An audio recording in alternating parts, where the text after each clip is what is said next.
ചെമ്പനീർ പൂവ് സീരിയലിന്റെ latest episode review ആണ് പറയുന്നത്. അങ്ങനെ രേവതി കിതച്ചുകൊണ്ട് വീടിന്റെ ഉമ്മറത്തേക്ക് ഓടിക്കയറുന്ന സമയത്തിന് അവളുടെ മുഖത്ത് വല്ലാത്തൊരു തിളക്കമുണ്ടായിരുന്നു. കയ്യിൽ വലിയൊരു ലഡു ബോക്സുമുണ്ട്. ആ വീട്ടിലെ എല്ലാവരും അവിടെ ഹാളിൽ തന്നെ ഉണ്ടായിരുന്നു.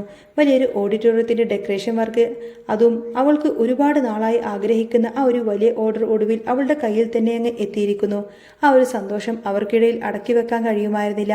ആ സന്തോഷം അവിടെയുള്ള എല്ലാവരുമായി പങ്കിടാൻ വേണ്ടിയിട്ടാണ് അവൾ ആ ലഡു ബോക്സുമായിട്ട് അങ്ങോട്ടേക്ക് ഓടിയെത്തിയത്. അവൾ ഓരോരുത്തർക്കായിട്ട് ലഡു കൊടുത്തുകൊണ്ടിരിക്കുകയാണ്, തൻ്റെ വലിയ സന്തോഷം പങ്കുവെച്ചുകൊണ്ട്. അവളുടെ അച്ഛൻ്റെ മുഖത്ത് വല്ലാത്തൊരു അഭിമാനമുണ്ടായിരുന്നു അപ്പോൾ. ലഡു കയ്യിൽ വാങ്ങിച്ച് നിറഞ്ഞ പുഞ്ചിരിയോടുകൂടെ തന്നെ അച്ഛൻ പറഞ്ഞു, മോളെ, എനിക്ക് ഒരുപാടധികം സന്തോഷമായി. നീ ഇനിയും ഒരുപാട് ഉയരങ്ങളിലേക്ക് എത്തണം. നിന്റെ ഈ കഷ്ടപ്പാടിനൊക്കെ വലിയൊരു ഫലം ഉണ്ടാവുമെന്നൊക്കെ എനിക്ക് ഉറപ്പായിരുന്നു എന്നൊക്കെ പറയും. അച്ഛൻ്റെ വാക്ക് പറയുന്നത് തീരും മുൻപേ തന്നെ അവിടെ ഒരു മൂലക്ക് മുഖം കുറിപ്പിച്ചു നിൽക്കുന്ന ചന്ദ്രയുടെ നാവിനങ്ങി.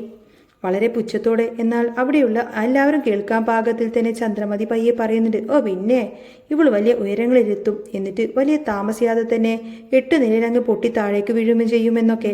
സന്തോഷം നിറഞ്ഞെന്ന ആ ഒരു അന്തരീക്ഷത്തിലേക്ക് ചന്ദ്രമതിയുടെ വാക്കുകൾ ഒരു കല്ലുകടി പോലെയാണ് വീണത്.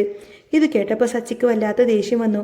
അവൻ ഒട്ടും മടിക്കാതെ ഇടക്ക് കയറി ചോദിച്ചു, അമ്മക്ക് ഇതിപ്പോൾ എന്തിൻ്റെ കേടാ? ഒരാൾക്കൊരു സന്തോഷം വരുമ്പോൾ ആ വായും പൂട്ടി മിണ്ടാതിരുന്നൂടെ? അവൾ അവളുടെ ഇഷ്ടത്തിനല്ലേ ഇതൊക്കെ ചെയ്യുന്നത്, അതിൽ കുറ്റം പറയാൻ അമ്മക്ക് എന്താ കാര്യമെന്ന് സച്ചി അങ്ങനെ ചോദിച്ചുവെങ്കിലും രേവതി അത് വലിയ കാര്യമാക്കിയിട്ടൊന്നും എടുത്തില്ല. അവൾ വളരെ ശാന്തമായി തന്നെ ചന്ദ്രമതിയോട് പറഞ്ഞു, അമ്മേ, ഇങ്ങനൊരു ഓഡിറ്റോറിയം വർക്ക് പിടിക്കുക എന്നത് എൻ്റെ വലിയൊരു ആഗ്രഹമായിരുന്നു. കഴിഞ്ഞ തവണ ഇതുപോലെ തന്നെ ഒരു വർക്ക് ചെയ്തപ്പോഴും എനിക്ക് നല്ല ലാഭം കിട്ടിയിട്ടുണ്ട്. 5000 രൂപ എനിക്കതിൽ നിന്നും ലാഭം കിട്ടി. ഇത് കേട്ടപ്പോൾ ചന്ദ്രമതിക്കൊരു പുച്ഛം. അവർ വീണ്ടും കളിയാക്കി, ഓ 5000 രൂപയാണോ നിനക്ക് കിട്ടിയത്? പറയാൻ നാണമില്ലടി. എവിടെ നോക്കിയാലും ഈ 5ൻ്റെയും 10ൻ്റെയും വേണ്ടിയിട്ടാണ് നീ ഇങ്ങനെ നടക്കുന്നത്. അവിടെ ശ്രുതിമോളും വർഷമോളും ഒക്കെ പൈസയിൽ നിന്ന് കിടന്ന് അങ്ങ് ഉരുളുവാണ്. നീ ഇങ്ങനെ ചില്ലറ പൈസക്ക് വേണ്ടി നടക്കാതെ അവരെ കണ്ട് പഠിക്കാൻ നോക്കിയെന്നൊക്കെ ചന്ദ്രമതി പറഞ്ഞു. ചന്ദ്രമതിയുടെ ഈ ഒരു സംസാരം കേട്ട് അത്രയും അധികം നേരം മിണ്ടാതിരുന്ന ഒടുവിൽ രവീന്ദ്രൻ അങ്ങ് ഇടപെടുന്നുണ്ട്. രവി വളരെ പരിഹാസത്തോട് ചോദിച്ചു, അല്ല ചന്ദ്ര, ഞാനൊരു കാര്യം ചോദിക്കട്ടെ, നീ ഒരു ഡാൻസ് സ്കൂളൊക്കെ തുടങ്ങിയിരുന്നല്ലോ, അതിലിപ്പോൾ മൊത്തം എത്ര കുട്ടികളുണ്ട് എന്ന് ചോദിക്കുന്ന സമയത്തിന് ചന്ദ്രമതിയുടെ മുഖം അങ്ങ് വിളറി. അവർക്കൊന്നും മിണ്ടാൻ കഴിഞ്ഞില്ല. രവീന്ദ്രൻ വീണ്ടും കളിയാക്കി ചോദിക്കുന്നുണ്ട്, ഒരൊറ്റ കൊച്ചു പോലും ഇല്ലല്ലോ നിന്റെ ഡാൻസ് സ്കൂളിൽ, എന്നിട്ടാണോ നീ ഇവിടെ വന്നിട്ട് വലിയ പ്രസംഗമൊക്കെ നടത്തുന്നത്? അവിടെ ഒരു കുട്ടി പോലുമില്ല, നിനക്ക് സ്വന്തമായിട്ടൊരു വരുമാനവുമില്ല. നിന്റെ മരുമകൾ ഇവിടെ ഇത്രയും കഷ്ടപ്പെട്ട് അധ്വാനിക്കുമ്പോൾ അവളെ ഒന്ന് അംഗീകരിച്ചൂടെ എന്ന് ചോദിച്ചപ്പോൾ ചന്ദ്രമതിക്ക് വല്ലാതെ അങ്ങ് കൊണ്ടു. ദേഷ്യവും അപമാനവും സഹിക്കാൻ വയ്യാതെ അവരവിടെ നിന്നും വെട്ടിത്തിരിഞ്ഞങ്ങ് നടക്കുകയാണ്. പോകുന്ന പോക്കിൽ അവൾ അപ്പോഴും അങ്ങ് പോക്കെട്ടുകാരി തന്നെയാണ്. അവരിൽ നിന്നിങ്ങനെ പിറുപിറുത്തുകൊണ്ട് തന്നെയായിരിക്കും പോകുന്നത്.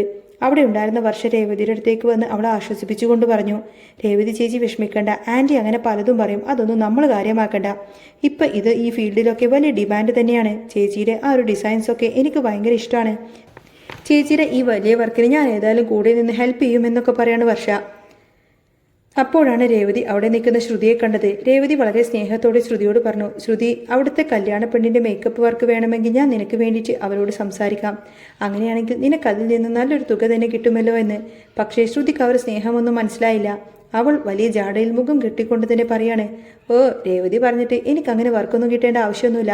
അല്ലെങ്കിൽ തന്നെ എൻ്റെ പാർലറിൽ എനിക്ക് ഇരിക്കാൻ പോലും സമയമില്ലാതെ അത്രമാത്രം തിരക്കാണ്. എൻ്റെ ഈ വർക്കിന് വരാൻ എൻ്റെ കയ്യിൽ ഡേറ്റ് ഉണ്ടോ എന്ന് തന്നെ ഞാൻ ആദ്യം നോക്കട്ടെ എന്നൊക്കെ പറയും. ശ്രുതിയുടെ അഹങ്കാരം കണ്ടപ്പത്തിന് സച്ചിക്ക് ചിരിയാണ് വന്നത്. അവനത് കേട്ട് അവിടെ നിന്നിങ്ങനെ കളിയാക്കി ചിരിക്കുന്നുണ്ടായിരുന്നു. ശ്രുതി അവിടെ നിന്ന് നേരെ തൻ്റെ മുറിയിലേക്ക് പോയി കഴിഞ്ഞപ്പോൾ സച്ചി രേവതിയോട് ചോദിച്ചു, ഇവൾക്ക് വേണ്ടിയിട്ട് നീ എന്തിനാ രേവതി ഓരോന്ന് പറയാൻ പോകുന്നത്? ആ പാർലറിൽ ഇപ്പം തന്നെ ഒരു ഈച്ച പോലും കയറുന്നില്ല. എന്നിട്ടും അവളുടെ ആ ഒരു ജാട കണ്ടില്ലേ, അതിനൊട്ടും അഹങ്കാരത്തിനൊട്ടും കുറവില്ല എന്നൊക്കെ പറയും. അതിന് രേവതി നൽകിയ മറുപടി വളരെയധികം ലളിതമായിരുന്നു. അത് പിന്നെ നമ്മളെല്ലാവരും ഒരു വീട്ടിലെ കുട്ടികളല്ലേ സച്ചിയേട്ടാ, അവൾക്കൊരു വർക്ക് കിട്ടുന്നത് അവൾക്കും നല്ലതല്ലേ, അതോർത്തുകൊണ്ട് ഞാൻ പറഞ്ഞതാ എന്ന് പറയും. ഇത് കേട്ടപ്പോൾ വർഷ പറഞ്ഞത്, ചേച്ചി കാണിക്കുന്ന ഈ സ്നേഹവും കരുതലൊന്നും അവർക്കൊന്നും തന്നെ ചേച്ചിയോട് ഒട്ടും തന്നെ തിരിച്ചില്ലല്ലോ. പിന്നീട് അങ്ങനെ വൈകുന്നേരം എല്ലാവരും ആ ഒരു വീടിൻ്റെ വിശാലമായ ടെറസിലങ്ങ് ഒത്തുകൂടി. രേവതിയും സച്ചിയും വർഷയും ശ്രീകാന്തും ലാപ്ടോപ്പിൽ ആ ഓഡിറ്റോറിയത്തിൻ്റെ ഡിസൈൻസ് ഒക്കെ നോക്കി ഗൗരവമായി തന്നെ സംസാരിക്കാണ്. ആ വലിയ വർക്ക് എങ്ങനെ മനോഹരമാക്കാമെന്നതിനെ കുറിച്ചായിരുന്നു അവരുടെ ചർച്ച. ആകെ എത്ര രൂപയാകും ഈ ഡെക്കറേഷനൊക്കെ, ഏത് മോഡലാണ് അവിടെ ഏറ്റവും കൂടുതൽ ഇണങ്ങുക എന്നൊക്കെ അവർ വളരെ വിശദമായി തന്നെ സംസാരിച്ചു. വർഷ കമ്പ്യൂട്ടറിൽ വളരെ വിദഗ്ധമായി കുറേ അധികം ഡിസൈൻസുകളൊക്കെ ക്രിയേറ്റ് ചെയ്ത് അവർക്ക് കാണിച്ചു കൊടുത്തു. പലതരം പൂക്കളുടെ കോമ്പിനേഷനുകളും ലൈറ്റിങ്ങും അറേഞ്ച്മെൻറ്റ്സും എല്ലാം തന്നെ അവർ അതിൽ കാണിച്ചു കൊടുത്തു. സച്ചിക്കും രേവതിക്കും വർഷ ചെയ്ത ഡിസൈനുകളെല്ലാം തന്നെ വളരെ ഇഷ്ടമായി. ഒടുവിൽ എല്ലാവരും കൂടി ആലോചിച്ച് അതിൽ നിന്നും ഏറ്റവും മനോഹരമായൊരു ഡിസൈൻ സെലക്ട് ചെയ്തു. ഇനി ഈ വർക്കിന് ആവശ്യമായ സാധനങ്ങളെല്ലാം വാങ്ങിക്കണം. അതിനായി സച്ചിയും രേവതിയും കൂടി സച്ചിയുടെ കാറിൽ തന്നെ മാർക്കറ്റിലേക്ക് പോയി. അവിടെ പോയി ഏറ്റവും നല്ല പൂക്കളും ഡെക്കറേഷന് വേണ്ട സാധനങ്ങളെല്ലാം തന്നെ അവർ വണ്ടിയിൽ കയറ്റി. ഇതൊക്കെ വാങ്ങി വീട്ടിലേക്ക് തിരിച്ചെത്തുമ്പോഴാണ് വലിയൊരു പ്രശ്നം. ഇത്രയും സാധനങ്ങളൊക്കെ ഇവിടെ ഭദ്രമായി വെക്കുമെന്ന് ആലോചിച്ചുകൊണ്ട് തന്നെ ആകെ ടെൻഷൻ. രേവതി വളരെ പെട്ടെന്ന് തന്നെ പറഞ്ഞു, സച്ചിയേട്ടാ നമുക്കിതെല്ലാം തന്നെ ആ ഹാളിൽ തന്നെ വെക്കാമെന്ന്. പക്ഷേ സച്ചി അതിന് സമ്മതിച്ചില്ല. അവൻ പറഞ്ഞു, അതൊന്നും വേണ്ട രേവതി, ഇവിടെ അസൂയക്കാർ ഒരുപാടുണ്ട്, പ്രത്യേകിച്ച് ശ്രുതിയും അമ്മയും. നാളെ രാവിലെ എഴുന്നേൽക്കുമ്പോൾ ചിലപ്പോൾ ഇതൊന്നും ഇവിടെ കാണാനില്ല. അതെല്ലാം തന്നെ അവർ നശിപ്പിച്ചു കളയും. അതുകൊണ്ട് നമുക്ക് വർഷയോട് ചോദിച്ചിട്ട് അവരുടെ മുറിയിൽ തന്നെ ഇതെല്ലാം തന്നെ കൊണ്ടുവെക്കാമെന്ന് പറയും. വർഷയും അത് പൂർണ്ണമായി സമ്മതിച്ചു. ആന്റിക്ക് ചേച്ചിയോടുള്ള അസൂയ കണ്ട അവരിത് നശിപ്പിക്കാൻ വലിയ സാധ്യതയുണ്ടെന്ന് വർഷയും മുന്നറിയിപ്പ് നൽകി.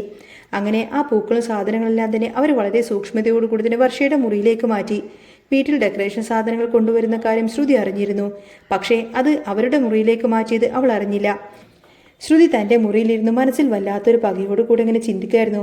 ഇവൾക്ക് ആ വലിയ ഓർഡർ കിട്ടിയെന്ന് പറഞ്ഞ് എന്തൊരു അഹങ്കാരാണ്. നാളെ അവളുടെ ആ ഒരു പൂക്കെട്ട് വർക്കൊക്കെ എങ്ങനെ നടക്കുമെന്ന് എനിക്കൊന്ന് കാണണം. ഇന്ന് രാത്രി തന്നെ പോയി അതെല്ലാം കത്തിച്ച് നശിപ്പിക്കണമെന്നൊക്കെ ഇങ്ങനെ മനസ്സിലുറപ്പിക്കാണ് ശ്രുതി. അങ്ങനെ രാത്രി എല്ലാവരും ഉറങ്ങിക്കിടക്കുന്ന സമയത്തിന് ശ്രുതി പതുക്കെ ഹാളിലേക്ക് ഇറങ്ങി വന്നു. അവിടെ മുഴുവൻ അവളിങ്ങനെ പരതി നോക്കി, എവിടെയെങ്കിലും ആ പൂക്കൾ ഇരിക്കുന്നുണ്ടോ എന്നൊക്കെ. അവിടെ ഒന്നും പൂക്കൾ കാണാത്തത് കൊണ്ട് തന്നെ ശ്രുതി വല്ലാത്തങ്ങനെ ഇരുട്ടിൽ തപ്പിത്തെറിഞ്ഞിങ്ങനെ നിൽക്കുന്ന സമയത്താണ് പെട്ടെന്ന് അങ്ങോട്ടേക്ക് ലൈറ്റ് തെളിഞ്ഞത്. സച്ചി അവിടെ നിൽക്കുന്നുണ്ടായിരുന്നു. സച്ചി വലിയൊരു ചിരിയോടുകൂടെ ചോദിച്ചു, അല്ല പാർലറെടുത്തി, എന്താ ഈ പാതിരാത്രിൽ ഇവിടെ ഇങ്ങനെ ഇരുട്ടത്ത് തപ്പുന്നത് എന്ന്. പെട്ടെന്നിനെ സച്ചി അവിടെ കണ്ടപ്പോൾ അവൾ വല്ലാതെ പതറിപ്പോയി. എന്തു പറയണമെന്നറിയാതെ അവൾ ഇങ്ങനെ വിക്കി വിക്കി പറഞ്ഞു, ഏയ് ഒന്നുമില്ല, എൻ്റെ ഒരു ഹെയർ ക്ലിപ്പ് പോയി, അത് എവിടെയെങ്കിലും വീണോ എന്നറിയാൻ വേണ്ടി ഞാൻ നോക്കിയതാ എന്ന് പറയും.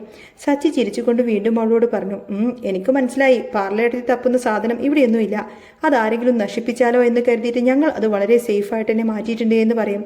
എന്നാൽ തൻ്റെ കള്ളത്തരം കയ്യോടെ പിടികൂടിയതിൻ്റെ ആ ഒരു ജാഡ്യതയും ദേഷ്യവും ഒളിപ്പിച്ചു വെച്ചുകൊണ്ട് ശ്രുതി അവിടെ നിന്നും വേഗം തന്നെ തൻ്റെ മുറിയിലേക്ക് അങ്ങ് തിരിച്ചുപോയി. പിറ്റേ ദിവസം രാവിലെ തന്നെ ആ വലിയ കല്യാണ മണ്ഡപത്തിലേക്ക് പോകാൻ റെഡിയാവാണ്. വർഷയും ഞാൻ കൂടെ വരുന്നുണ്ടെന്ന് പറഞ്ഞ് തയ്യാറായി നിന്നു. ഇത് കണ്ട ചന്ദ്രമതി അവളെ തടയാൻ ശ്രമിച്ചു. നിനക്കെന്തിനാ അവളുടെ കൂടെ ഇങ്ങനെ പണിക്കൊക്കെ പോകാൻ ഒരു നാണവുമില്ലേ? നീ നമ്മുടെ തറവാട്ടിലെ പെൺകുട്ടിയല്ലേ എന്നൊക്കെ പറഞ്ഞ് അവൾ അവരെ വിലക്കി. എന്നാൽ വർഷ അതിന് നൽകിയ മറുപടി ചന്ദ്രയെ ശരിക്കും അങ്ങ് നിശബ്ദമാക്കിയിരുന്നു.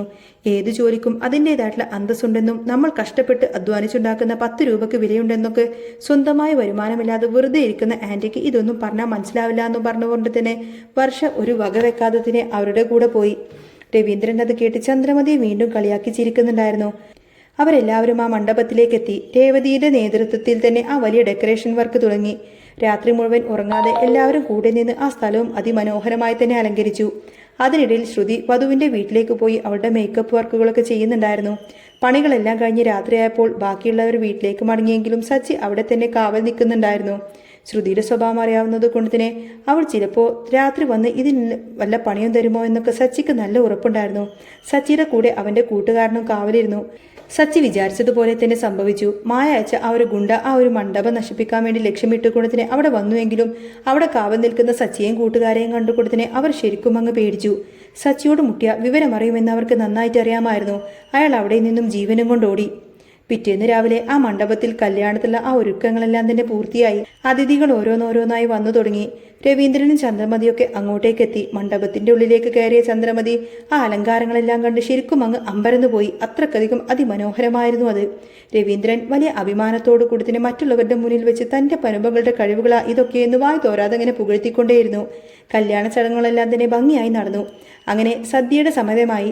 സച്ചിയും രേവതിയും കൂടി സദ്യ കഴിക്കാൻ വേണ്ടി പന്തലിലേക്ക് ചെന്നു. അവിടെ ഏറ്റവും നല്ല ബിരിയാണി വിളമ്പുന്ന തിരക്കിലായിരുന്നു എല്ലാവരും. ബിരിയാണി വെച്ച ആളെ ഒന്ന് കാണണമെന്ന് സച്ചിക്ക് തോന്നി. അടുക്കള ഭാഗത്തേക്ക് ചെന്നപ്പോൾ അവിടെ ബിരിയാണി വിളമ്പുന്നത് നേതൃത്വം കൊടുക്കുന്നത് നമ്മുടെ പഴയ ചിക്കൻ കടക്കാരൻ ബീരാനിക്ക തന്നെയാണെന്ന് സച്ചി കണ്ടു. സച്ചി അയാളെ കണ്ട് ശരിക്കും അങ്ങ് ഞെട്ടിപ്പോയി. ബീരാനിക്ക എന്ന് പറയുന്നത് ശ്രുതിയുടെ ഇളയച്ചനായി കൊണ്ടുവന്ന ആ ഒരു മലേഷ്യക്കാരനായിരിക്കും.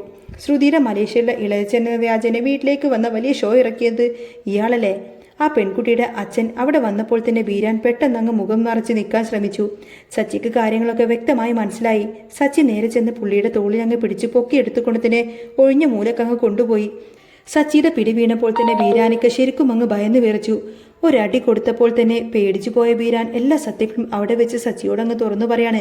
തനിക്ക് ശ്രുതിയുമായിട്ട് യാതൊരുവിധ ബന്ധവുമില്ല എന്നും ശ്രുതി അങ്ങനെ മലേഷ്യയിൽ ഒരു കൊച്ചച്ഛനോ അങ്ങനെ അച്ഛനോ ആരും തന്നെ ഇല്ല എന്നും അവൾ പൈസ തന്നു തന്നെ കൊണ്ട് ഈ സത്യമെല്ലാം തന്നെ പറയിപ്പിച്ചതാണെന്നൊക്കെ തന്നെ ഇതൊക്കെ താൻ അഭിനയിച്ചതാണെന്ന് മാത്രമൊക്കെ പുള്ളി കരഞ്ഞുകൊണ്ട് വെളിപ്പെടുത്തി. ഇതെല്ലാം കേട്ട് സച്ചിക്കും രേവതിക്കും ശ്രുതിയുടെ തനിനിറം മുഴുവനായിട്ട് മനസ്സിലാക്കാനും സാധിച്ചു. സച്ചി ബീരാനെയും കൂട്ടി നേരെ വീട്ടിലേക്ക് വന്നു. അവിടെ എല്ലാവരും ഹാളിലേക്ക് വിളിച്ചുകൂട്ടി. എന്താണ് സംഭവിക്കാൻ പോകുന്നതെന്നറിയാതെ എല്ലാവരും ആകാംക്ഷയോടെ നിന്നു. സച്ചി ബീരാനെ അവരുടെ മുന്നിലേക്ക് നിർത്തിയിട്ട് എല്ലാ സത്യങ്ങളും പറയാൻ ആവശ്യപ്പെട്ടു. ബീരാൻ എല്ലാവരുടെയും മുന്നിൽ വെച്ചുകൊണ്ട് തന്നെ താൻ മലേഷ്യയിൽ ഇളയച്ചനല്ല എന്നും താൻ മലേഷ്യ ഇതുവരെ കണ്ടിട്ടില്ല എന്നും തൻ്റെ പേരിൽ ബീരാനാണെന്നും താൻ ഈ ടൗണിൽ ഇറച്ചിക്കട നടത്തുന്ന ആളാണെന്നൊക്കെ പറഞ്ഞു. തനിക്ക് അഭിനയിക്കാൻ വല്ലാത്ത ഇഷ്ടമുള്ളത് കൊണ്ട് തന്നെ ശ്രുതി പറഞ്ഞതനുസരിച്ച് അവൾ കൊടുത്ത പൈസക്ക് വേണ്ടി മാത്രം താൻ ചെയ്തതാണ് ഇതെല്ലാം എന്നെല്ലാം തന്നെ ബീരാൻ ഏറ്റു പറഞ്ഞു. ഇത് കേട്ടപ്പോൾ ചന്ദ്രമതി രവീന്ദ്രനും ശരിക്കും അങ്ങ് ഞെട്ടിപ്പോയി. അവർക്ക് തങ്ങളുടെ ചെവികളെ വിശ്വസിക്കാൻ പോലും കഴിഞ്ഞില്ല. ശ്രുതി അപ്പോഴും എന്തൊക്കെയോ ന്യായീകരണങ്ങളൊക്കെ പറഞ്ഞ് പിടിച്ചു നിൽക്കാൻ നോക്കി. എന്നാൽ ചന്ദ്രമതിയുടെ നിയന്ത്രണം വിട്ടു. അവർക്ക് ദേഷ്യം സഹിക്കാനാവാതെ അവർ മുന്നോട്ട് വന്ന് ശ്രുതിയുടെ കർണത്തങ്ങ് ആഞ്ഞടിച്ചു. അന്ന് തന്റെ അച്ഛൻ 50 ലക്ഷം രൂപ കൊണ്ടുപോയി എന്നും അച്ഛൻ ജയിലിലാണെന്നും അച്ഛൻ മരിച്ചു പോയെന്നൊക്കെ പറഞ്ഞ് എല്ലാവരെയും പറ്റിച്ചതാണെന്നൊക്കെ കള്ളമായിരുന്നു എന്നൊക്കെ എല്ലാവർക്കും ബോധ്യപ്പെട്ടു. അടി കൊണ്ടെങ്കിലും ശ്രുതി വീണ്ടും തന്റെ കള്ളത്തരങ്ങൾ തുടർന്നു. അവൾ പൊട്ടിക്കരഞ്ഞുകൊണ്ട് പറഞ്ഞു, എന്റെ അച്ഛൻ മലേഷ്യയിലുണ്ടായിരുന്നു. അച്ഛൻ മരിച്ചപ്പോൾ അച്ഛന്റെ ഇൻഷുറൻസ് തുകയായി വലിയൊരു തുക എനിക്ക് കിട്ടാനുണ്ട്. ഒരു 10 കോടി രൂപയെങ്കിലും എനിക്ക് കിട്ടുമെന്നൊക്കെ വക്കീല് പറഞ്ഞിട്ടുണ്ട് എന്ന് പറയും. 10 കോടി രൂപയുടെ കാര്യം കേട്ടപ്പോൾ തന്നെ പണത്തിന് വലിയ ആർത്തിയുള്ള ചന്ദ്രമതിയുടെ ദേഷ്യം അങ്ങ് പതുക്കെ തണുത്തു. താൻ അനാഥയാണെന്ന് എല്ലാവരോടും പറയാനുള്ള മടി കൊണ്ടും അപകർഷതാബോധം കൊണ്ടുമാണ് താൻ ഇങ്ങനെയൊക്കെ ചെയ്തത് എന്നൊക്കെ പറഞ്ഞ് അവൾ വീണ്ടും അങ്ങ് പൊട്ടിക്കരഞ്ഞു. ചന്ദ്രമതിയുടെ കാല് പിടിച്ചു. ചന്ദ്രമതി ശ്രുതിയുടെ കള്ളക്കണ്ണീരിൽ അങ്ങ് വീണുപോയി. അവർ അവളെ ആശ്വസിപ്പിച്ച് പതുക്കെ അകത്തേക്ക് കൊണ്ടുപോയി. സച്ചിയും രേവതിയും ഇതെല്ലാം കണ്ട് വിശ്വസിക്കാനാവാതെ പകച്ചു നിൽക്കാണ്. ഈ പെണ്ണിന്റെ പിന്നിൽ എന്തോ വലിയ രഹസ്യമുണ്ടെന്നും അവർ വലിയ കള്ളിയാണെന്നൊക്കെ സച്ചി രേവതിയോട് വളരെ ഗൗരവത്തോടെ പറഞ്ഞു. ആ വലിയ കുരുക്കിൽ നിന്നും ശ്രുതി തന്റെ ബുദ്ധി ഉപയോഗിച്ച് തൽക്കാലം അങ്ങ് രക്ഷപ്പെട്ടുവെങ്കിലും അവളുടെ പിന്നിലുള്ള ആ ഒരു നിഗൂഢതകൾ എന്തൊക്കെയാണെന്നൊക്കെ കണ്ടെത്തണമെന്ന ഉറച്ച തീരുമാനത്തിലായിരുന്നു സച്ചിയും രേവതിയും. അവൾ ഇനിയിപ്പോൾ ആ പേരും പറഞ്ഞ് ആ വീട്ടിൽ നിന്നുകൊണ്ട് തന്നെ എന്തൊക്കെ കള്ളത്തരങ്ങൾ അവിടെ വെച്ച് കാണിച്ചു കൂട്ടുമെന്നൊക്കെ സച്ചിക്കും രേവതിക്കും നന്നായിട്ട് അറിയാമായിരുന്നു. അങ്ങനെ ചെമ്പനീർ പൂവിൽ ഇനി വരാൻ പോകുന്ന നല്ല സൂപ്പർ അടിപൊളി ത്രില്ലിംഗ് എപ്പിസോഡുകളൊക്കെ തന്നെയാണ്. നിങ്ങൾക്ക് ഈ ഒരു ചാനൽ ഇഷ്ടമാണെങ്കിൽ സബ്സ്ക്രൈബ് ചെയ്യാനും സപ്പോർട്ട് ചെയ്യാനും മറക്കല്ലേട്ടോ. നെക്സ്റ്റ് വീഡിയോ ആയിട്ട് ഉടനെ വരാം. ബൈ.